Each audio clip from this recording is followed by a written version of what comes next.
Assalamualaikum warahmatullahi wabarakatuh. Pada kesempatan kali ini saya akan menjelaskan tentang moderasi beragama. Apa yang dimaksud dengan moderasi beragama? Mengapa moderasi beragama penting dalam konteks kehidupan keagamaan di Indonesia? Dan bagaimana cara atau strategi penguatan dan implementasi moderasi beragama tersebut agar kerukunan umat dapat terjaga.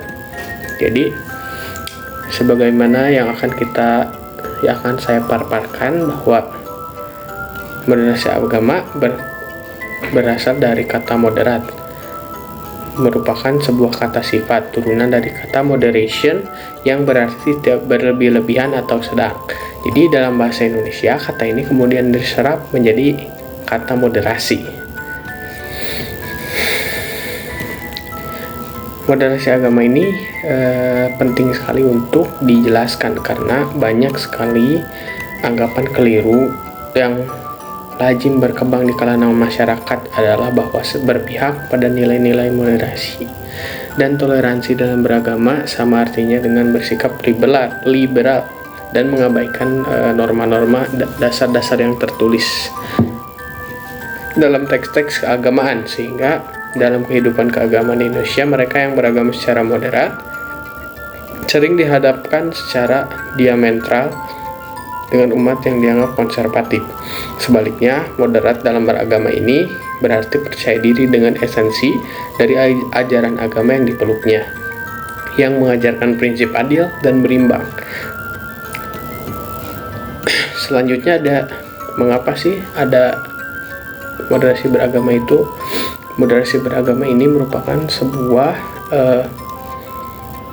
kegiatan yang diluncurkan oleh negara, mengingat bahwa dalam negara Indonesia ini ada 5 agama yang dianut, dan maksudnya ada 5 agama yang boleh dianut gitu. Jadi ada Kristen, Islam, Protestan, Konghucu, sama Hindu-Buddha. Jadi moderasi beragama ini merupakan sebuah produk dari Kementerian Agama. Jadi kenapa sih diluncurkan ini? Jadi moderasi agama ini bertujuan untuk memberikan sumbangsi atau pemikiran tentang uraian yang mengajarkan sikap beragama moderat atau seimbang. Yang kedua adalah mengukuhkan komitmen untuk NKRI. Yang ketiga ada menerima Pancasila sebagai bentuk final negara Indonesia. Ini ketuhanan yang bebas. Selanjutnya ada memperkuat penerimaan terhadap keragaman atau kemajemukan. Yang terakhir ada melestarikan pandangan dan tradisi keagamaan yang ramah dengan budaya lokal.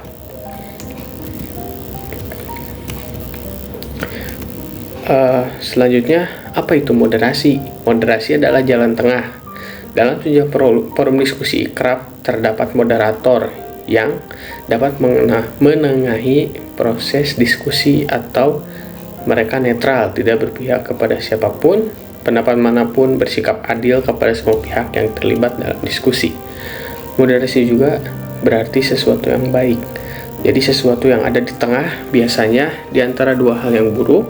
Contohnya adalah keberanian. Sifat yang berani dianggap baik karena ia berada di sifat ceroboh dan sifat takut.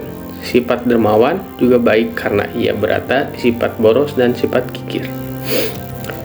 Selanjutnya, tadi sudah dijelaskan apa itu moderasi.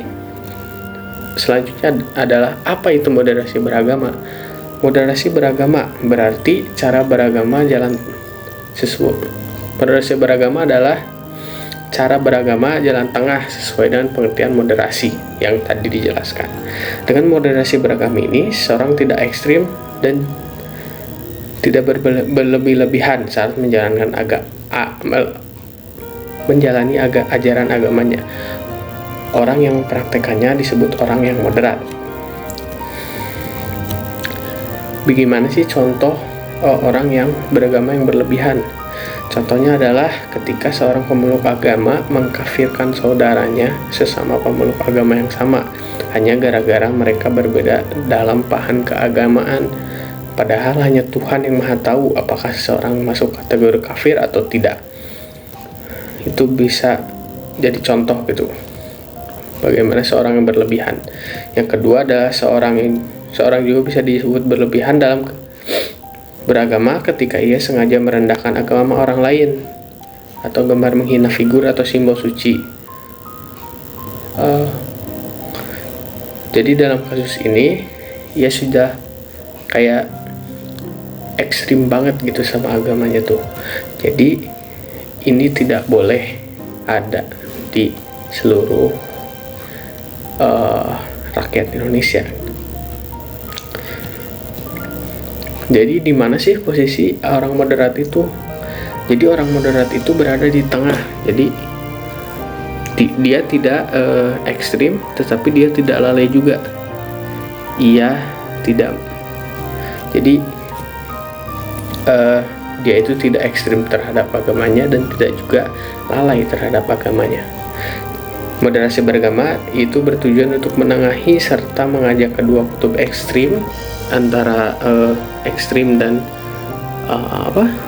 yang lalai untuk bergerak ke tengah, kembali kepada esensi ajaran agama, yaitu memanusiakan manusia. Prinsipnya ada dua, adil dan berimbang. Bersikap adil berarti menempatkan segala sesuatu pada tempatnya seraya melaksanakan secara baik secepat mungkin. Sedangkan sifat berimbang berarti berada di antara tengah dari dua kutub ini, dua kutub yang ekstrim. Jadi dalam hal ibadah, misalnya seorang yang moderat ini yakin bahwa beragama akan melakukan pengabdian kepada Tuhan dalam bentuk menjalankan ajarannya, yaitu berorientasi pada upaya untuk memuliakan manusia. Orang yang ekstrim sering terjebak dalam praktek beragama atas nama Tuhan hanya untuk membela keagungannya saja, seraya untuk menyampingkan aspek kemanusiaan. Orang beragama dengan cara ini rela membunuh sama manusia atas nama Tuhan, padahal mereka menjaga kemanusiaan itu sendiri adalah bagian dari inti ajaran agama. Jadi intinya dalam moderasi beragama itu ada sebuah pegangan yang kita tahu gitu, kayak hablum minallah sama hablum minanas. Jadi hubungan kepada Tuhan yang lurus terjaga, sama manusia terjaga. Itulah dasar dari moderasi beragama.